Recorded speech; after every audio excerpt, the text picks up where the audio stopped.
All right, so apparently somewhere along the way we lost you. So very quick, I'm going to recap 16 through 19. Number 16, this was our formula for the lateral surface area of the cube. Our answer was 121 square feet. Number 17, this was our formula for the surface area of a cylinder. Used some shortcuts to solve it pretty quickly to get approximately 785 meters squared. Number 18, used this formula or this one, but we like this one better, for the surface area of the pyramid. Got 153 square feet. And just finished solving number 19. Letting our first number be x, the second number 3x minus 5. Found our first number to be 13, our second number to be 34. Joshua, you had a question on the homework. I was just going to say, can we use your formula for the square pyramid on the quiz? Yes, you could. Yep. Absolutely. If it's something I taught, you certainly could. Yep. All right, good question. All right, any other questions on that? By the way, you remember yesterday the sphere? We said a sphere's surface area is 4 pi r squared or pi d squared. Do you remember that? You could use that on a quiz. It's something I taught you. You're welcome to use it, again, only if they give you a diameter, but if they did, right? Questions on the homework, anything else? Drop down to the bottom of page 266 now, and let's take a look at number 15. And just call out these answers. You don't need to write them in your book. What do we call the point where two edges, picture that now, of a polyhedron meet? Vertex. A vertex, good. Where two faces meet would be an edge, good. What is a donut-shaped curved figure called? A torus. That's our favorite, right? Number 17, a polyhedron that has one base and comes to a point. Pyramid. Pyramid. A polyhedron has a base and comes to a point that would be a pyramid. Now, a non-pyramid that has a flat base and comes to a single point would be a cone. Or at least the one we talked about. There technically could be others perhaps, but that's the one we talked about. What do we call a pyramid with triangles as all four faces? You could call it a triangular pyramid, but a tetrahedron would be the better answer there. What do we call a polyhedron with two faces that are congruent and parallel? A prism. Congruent parallel faces would give you a prism. What do we call the intersection of a plane and a three-dimensional figure? A cross-section. Good, the cross-section. Again, for a prism, that cross-section would be the same all throughout. And what do we call any three-dimensional figure with only polygons for faces? Polyhedron. And number 22, what do we call a two-dimensional pattern that can be folded up into a three-dimensional figure? A net. Call that a net. We looked at several of those. Flip back to page 260. Flip back to page 260. I want you to do the review at the top of the page very quickly, finding the surface area, and let's skip lateral surface area for sake of time. Let's just do surface areas for 9 through 12. Surface areas for 9 through 12 at the top of page 260.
There's this like hugest show of Jeopardy, hugest fan of Jeopardy. I never would have pictured Aaron Rodgers, a huge Jeopardy fan, watched every episode for the past 16 years. Never would have pictured that, but apparently he is. He gets to guest host Jeopardy soon. He gets to be Alex Trebek for a day. I would have never thought he would have thought that was cool, but apparently so. Like maybe he's got nerd in him. I don't know, it doesn't look like that though. Matt like looks at him and laughs. That's not nice, Matt. Becoming like your math teacher. Mean, cynical, critical. You're like a horrible person.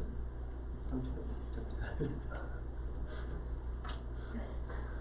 Don't get me started on you, Glenn.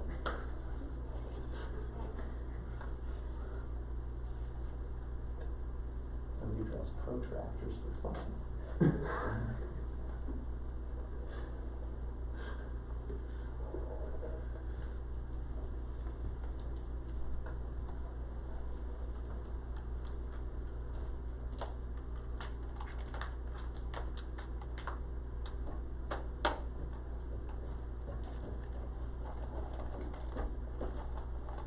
All right, for sake of time, let's go ahead and take a look at these together. Number 9, what was the surface area, Joshua? 54 meters squared. 54 meters squared. Number 10, Lana, the surface area? 420 inches squared. At 420 inches squared. Number 11, surface area of that rectangular prism. Scott? 139 yards squared. Ooh. 478 yards squared. 478 yards squared, correct. And back to Scott for redemption. You forgot to double something again, didn't Yes. you? Come on, man. According to the current president. All right, and then, which I don't do often. Number 12, Scott. This is a regular, irregular shape, right? A triangular prism.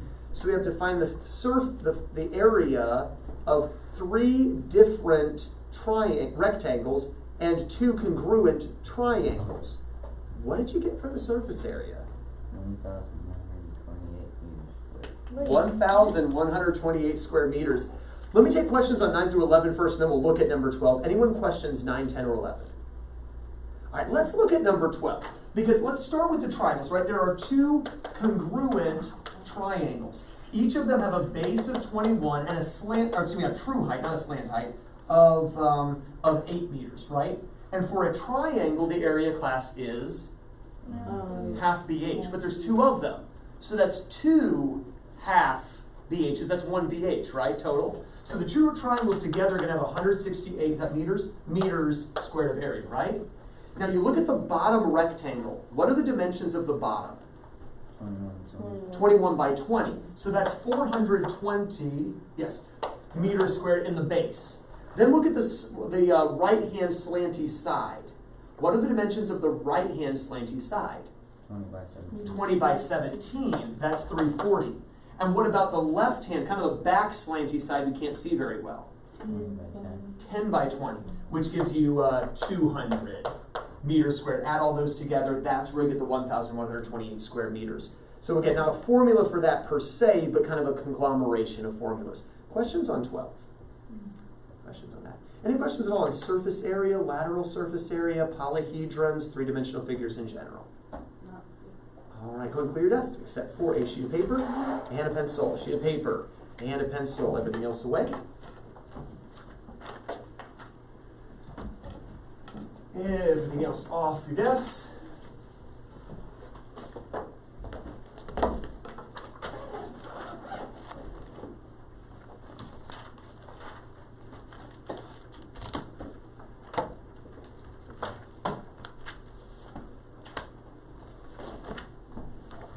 All right, when you get your quiz, first and last name in the name spot. Today's date goes in the date spot.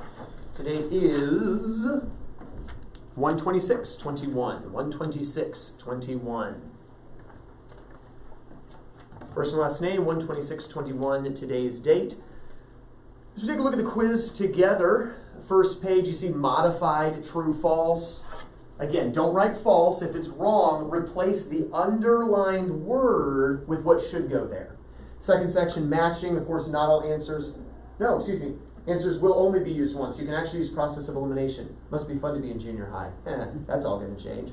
All right, you can cross out answers by elimination. And then for numbers 11 and 12, finding the lateral surface area. Turn the page, 13 through 15, finding the plain old surface area of each figure. All right, what I would recommend on those problems is write the formula first. That guarantees you some credit, even if you botch the answer. And if you show your work, more partial credit, even if you botch the answer. So the more work you show, the more partial credit you get. But only 5 actual math problems. The rest of them are just questions. You may begin.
You have no space. That's true. You want to put them back here? Yeah, I'll forward you the assignment. I'm so sorry.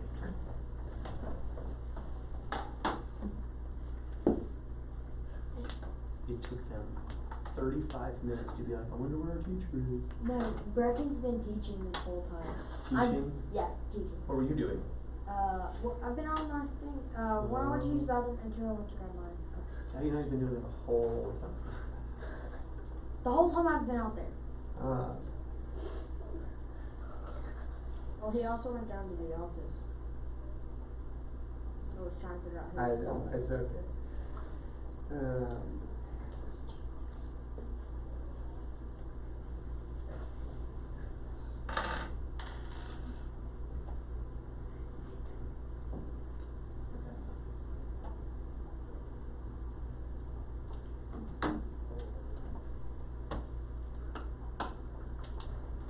Done such a good job managing both of them all day long and then drop it at 6th hour.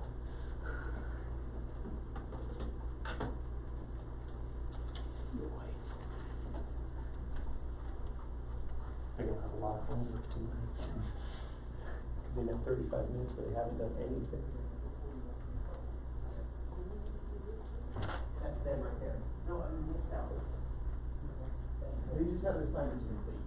I sent it. You forwarded it to him. Okay, I'll forward you the assignment you're supposed to work on. I was supposed to, but I completely forgot. It was my job, not yours. Yeah.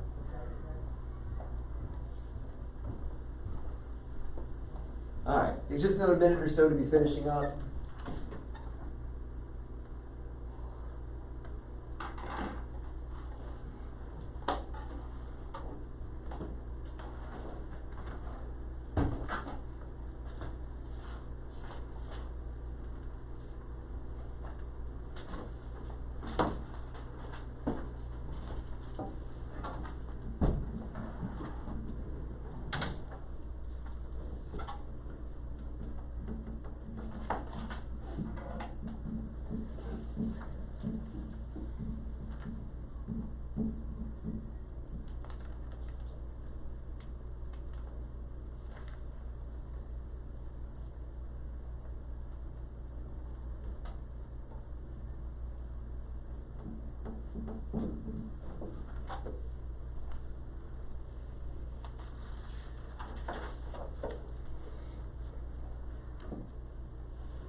You want to go take your textbooks, turn to page 264, page 264.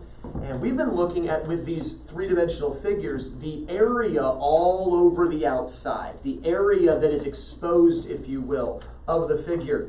I want to change our vision now, the perspective we're taking on these three-dimensional figures, and look within the figure, at the inside. How much space is within a figure? We call that volume. You see that there at the bottom of page 263. The term volume refers to the amount of space contained within a geometric three-dimensional figure. Volume, you need to know, is measured in cubic units. Make sure you know that volume is measured in cubic units. Because volume is a three-dimensional, truly a three-dimensional measure. Not the measure of the area of a surface, but literally the stuff inside. Most basic unit of measurement then would be for instance, a rectangular prism or a box, right? Would be your most basic measure. Well, you've got a certain amount of space across the bottom, and with that prism, that space extends upward. In general, if you take the area of the base of a prism times the height of the prism, you'll get the volume contained within the prism. So for a rectangular prism, length times width would give you the area across the bottom times height. But if you had a triangular prism, well, you'd have to take the area of the triangle times the height. If it were a cylinder, the area of the cylinder times the height. Any object that has the same congruent faces top and bottom, area times height would give us volume. So if you would write this down for the volume of a rectangular prism. And again, as far as the cubic units are concerned, you're jotting this down there in your book. As far as the units are concerned, what you understand, length, width, inches, suppose they were all in inches. Inches times inches times inches would be inches cubed, right? So that's where the idea of cubic units come from. If you want to picture a cubic inch, you know those little blocks you played with when you were a little kid? Okay, about an inch on each side, that would be a cubic inch, right? So if you had 9 blocks in a little 3x3 set, that's 3x3 by 1 high, that would give you 9 cubic inches. If you had 2 high, well, that's 3 by 3 is 8, 9. 3 by 3 more is 18 little cubic inches. 3 by 3 by 2, right? So that gives you your measurement for the rectangular prism. For a cube, then, well, for a cube, the length, the width, and the height are all the same, right? The length of one edge would suffice. So E times E times E, or E cubed, for a cube will give you your volume. For a triangular prism, I referenced it a moment ago, but the triangle is going to be a half base altitude, correct? Times the height of the triangle. So you essentially have half base altitude, this of the triangle itself, times the height of the entire prism. Now, if you're looking at the prism as being laying on its side, like this, where you're kind of seeing into the prism there. Well, in that case, base times height, half of that would give you the triangle, times the length of the prism then, right? So, while there's not a hard and fast formula to necessarily memorize, you apply that same idea. The book puts it this way: just take the area of the base times the height. So volume, base, area, capital B, we'll do a capital B for the area of the base, times height. And again, this is true for this is what holds up for triangular prism, really holds up for any prism. A hexagonal prism, if you could find the area of the hexagon, times the height. Make sense? All right, and then finally the cylinder is not technically a prism, right? Because it's not a it's not a polyhedron, it's got the curve, if you will. But the volume of a cylinder, well, what's the area of the circular base? Pi r squared. Times height gives you from the cylinder, volume equals pi r squared, h. But again, they're all variations on the same thing. Area times height. Area times height. E squared times height, which is another E. Area base times height. Area pi r squared times height. So rather than necessarily having to commit all of these separately to memory, getting the key idea of a prism. Look at the example problems you see here. For the volume of that pink, top of page 264, rectangular prism. 14 times 9 times 12. Really straightforward. Notice the millimeters cubed, cubic units. Look at the 6-yard edge cube. 6 cubed, 216 cubic yards. 6 times 6 times 6. You see the example there of that prism. It has a length, if you will, or if you stood it up, a height of 18 feet. But the triangle itself has an area of half 4 times 12, which would be 24. So 24 times the 18 gives you the 432. And then for your cylinder, a radius of 5 inches, a height of 16, pi r squared h.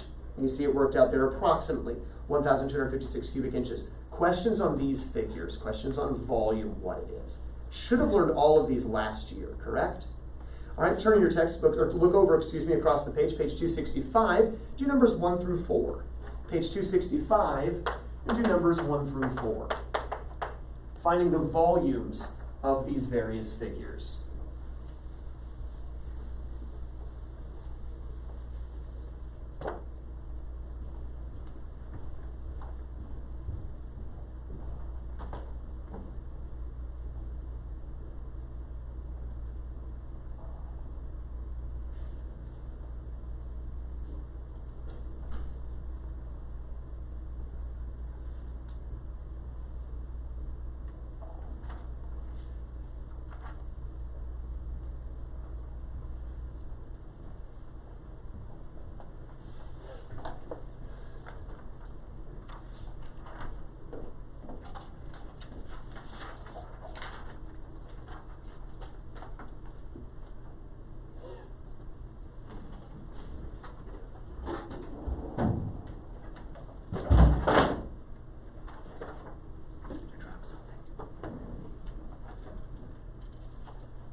let's go and take a look at these together. Number 1, what did you get for your volume, Joshua? 396 inches cubed. Good, 396 inches cubed. Number 2, Lana? 27 millimeters cubed. Good, 27 millimeters cubed is correct. Scott, number 3. 144 feet cubed. Good, 144 feet cubed. You kind of have to picture it being tilted up. Let the triangles be the bases. Half base altitude would give you 12 times height, which is 12 when you stand it on end, gives you your 144 cubic feet. And then number 4, the cylinder. Josh, did you get that far? Number 4? Okay, Lana? 141.3 inches cubed. Good, approximately 141.3 cubic inches would be correct. Questions on any of those? Any questions on those? All right, homework for this evening is to do page 266, numbers 1 through 14 in the homework section. Page 266, the homework, numbers 1 through 14. Take a look at that tomorrow, and then continue looking at volume of other figures tomorrow as well. Page 266, the homework, 1 through 14. Have a wonderful rest of your day.